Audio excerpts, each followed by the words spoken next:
BNR gold and diamonds తరుగు తక్కువ బంగారం ఎక్కువ. ఇప్పుడు మన వైజాగ్ లో జూలై 24న గ్రాండ్ ఓపెనింగ్.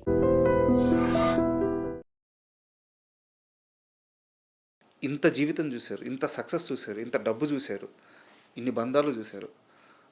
మీ జైలు జీవితంలో పోసాని కృష్ణమురళి కొంచెం లో అయిన క్షణాలు కానీ ఆ రోజు కానీ ఎప్పుడైనా ఉందా? ఆ జైలు జీవితంలో నుంచి మీరు నేర్చుకున్న పాఠం కానీ లేదా మిమ్మల్ని మీరు మలుచుకున్న విధానం కానీ ఏంటంటే ఏం చెప్తారు? ఆ కొన్ని రోజులు ఏమీ లేవు.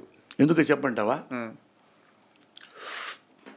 ఇప్పుడు నేను ఒక అవినీతి పని చేసి జైల్లోకి వెళ్తే తలొచ్చుకుంటా, మోసం చేసి, లంగా పనులు చేసి, బ్రోకర్ పనులు చేసి, రేపులు చేసి, కడుపులు చేసి, పక్కలేయటం చేసి, ఎక్కడెక్కడ ప్రభుత్వాలు అడ్వాంటేజ్ తీసుకొని 2 ఎకరాలు తీసుకోవటం, 3 ఎకరాలు తీసుకోవటం, ఆ పైపులు తీసుకుందాం, ఈ పప్పులు తీసుకుందాం, ఈ డైలక్స్ పెట్టుకుందాం అని, ఇవన్నీ నా జీవితంలో ఎప్పుడు ఏమీ లేదు సార్.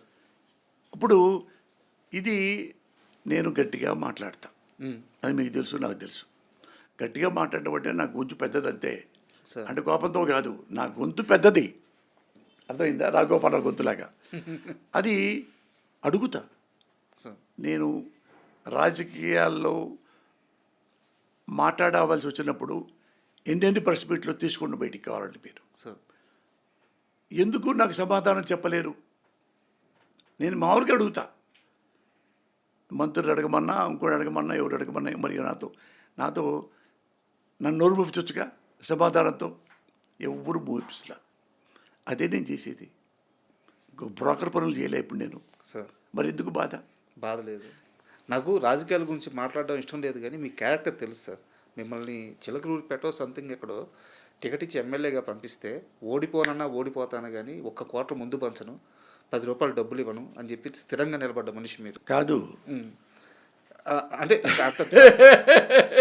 ఇప్పుడు ఆంధ్రప్రదేశ్ కానీ, తెలంగాణ కానీ, ఎక్కడైనా ఇండియా కానీ, ఇక్కడ ఇండియా తగ్గ తెలియదు, మనం అనుకున్న ఆంధ్రప్రదేశే కదా వచ్చింది. అన్నీ ఉన్న ఎమ్మెల్యేలు నిలబడ్డారు కదా, ఎమ్మెల్యేగా ఎవరు? వాళ్ళు అన్ని పార్టీలు వాళ్ళకు, అన్ని పార్టీలు వాళ్ళు రంగంలోకి వచ్చారు. 100% ఎమ్మెల్యేగా నిలబడ్డవాడు డబ్బులు పంచుతారు. డబ్బులు పంచకపోతే కనీసం ముందిప్పిస్తారు కదా. మీకు తెలుసు కదా. ఇవ్వకపోతే వాళ్ళు ఒప్పుకోరు కదా. అంతే అంటారు కదా, కార్యకర్తలే ఒప్పుకోరు సార్. అది అన్నారు కదా. నేను అక్కడికి వచ్చి వాళ్ళు అడిగారు, సార్ మనం ఇక్కడెక్కడ ఇవ్వాల్సి ఉంటుంది, ఏమి ఇవ్వాలి అన్నాడు ఓ పెద్ద ఆయన. అదే డబ్బులు పంచాలి, అది మన కాటన్ మనం ఊరికి మనకు ముందు బాటిల్స్ తీసుకోండి అన్న. నాకైతే తెలియవన్నా, నేను 1 పైసా కూడా ఎవరికి ఇవ్వను, నేను ముందు కూడా ఇవ్వను. ఏంటి సార్ ఇది ఎలక్షన్లో మనవి తెలుసా మీకు అని వాళ్ళ పక్కన నవ్వారు. అంటే నేను అది చేయనన్నట్ట. నేను తాగించను. ఒకవేళ నేను తాగుతున్నా కానీ నా డబ్బులతో తాగుతా, మీ డబ్బులతో మీరు తాగండి. నేను ఎందుకు ఇవ్వాలి మీకు? నువ్వు అడిగి నేను చెప్పా, అన్నా నన్ను చెడగొట్టమాకండి. నేను చెడిపోయాను అనుకో అన్నా, డబ్బులు పంచి నేను గెలిచాననుకో, చిలకలూరిపేట మొత్తం తినేస్తా. మీరు నన్ను అడిగే హక్కు ఇంకో లేదు. ఏం మాట్లాడలేదన్నా. 60-70 మంది ఉన్నారు. నేను చేయనన్నట్టు. అంటే ఇప్పుడు సరే ఓట్లు వేస్తే పోయేదే కానీ కనీసం ముందండి ఇవ్వండి, ఎంకరేజ్మెంట్గా ఉంటుంది అన్నాడు. ఎంకరేజ్మెంట్ ఏంటన్నా అన్న?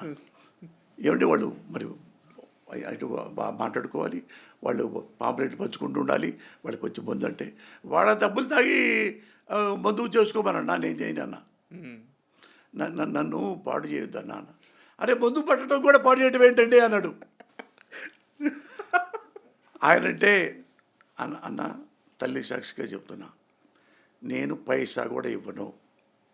అయితే ఎవరు రారు సార్ కార్యకర్తలు, మీతో పాటు జీపీకి రారు, నేను అప్పుడు వెళ్ళిపోతారన్నా. తెల్లారెక్కా, 2 ఉన్నారు. అరగంట దాకా వెళ్ళా, నిండిపోయారు. మళ్ళీ ఎక్కారు వేరే వాళ్ళు. అంటే వాళ్ళు అప్పటికి అర్థమైపోయింది ఇక పోసాని అదే అయిపోయింది.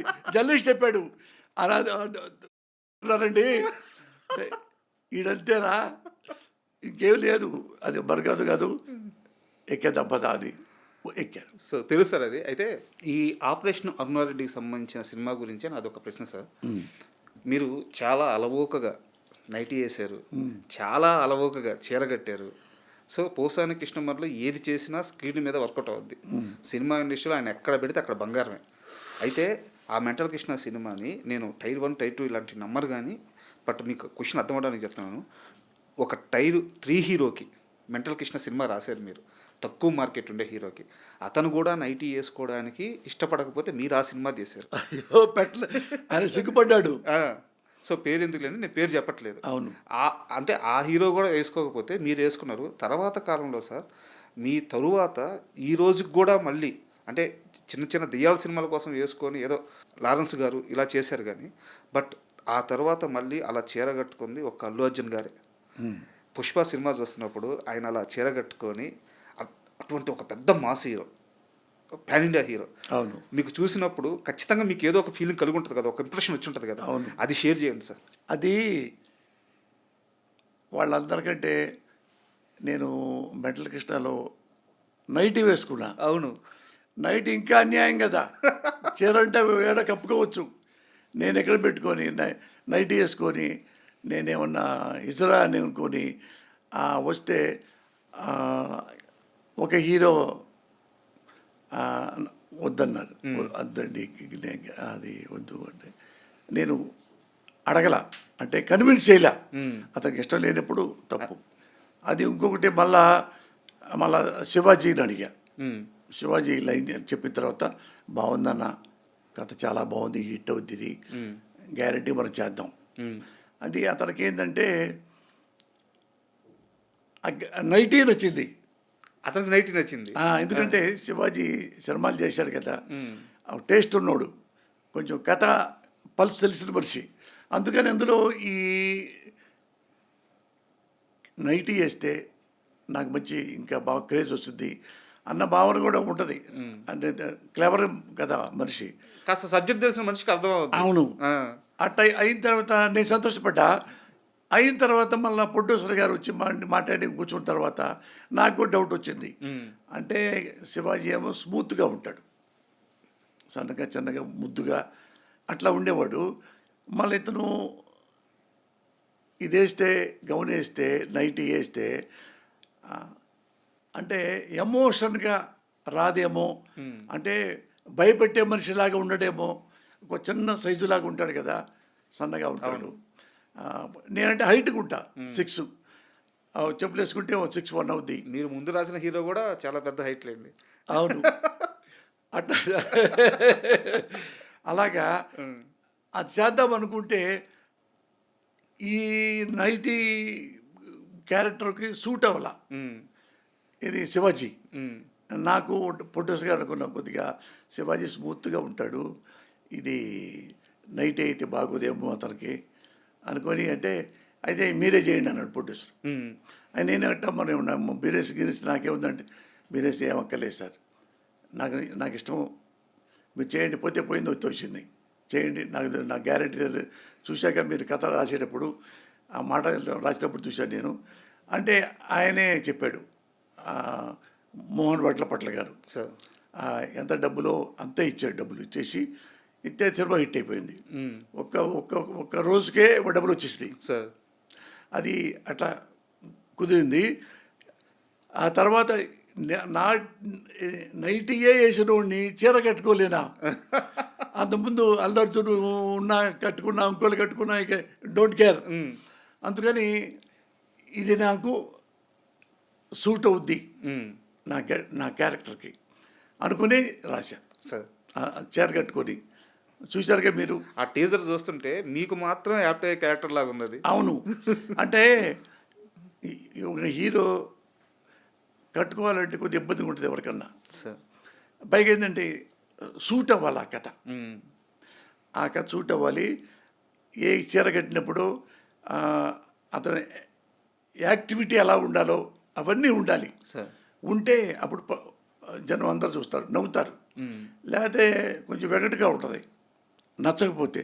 అందుకని నేను చూసుకున్నా, ఓకే ఇది నాకు సెట్ అయింది అని యాక్సెప్ట్ చేశా. ఇప్పుడు ఇది ఎందులో వచ్చింది.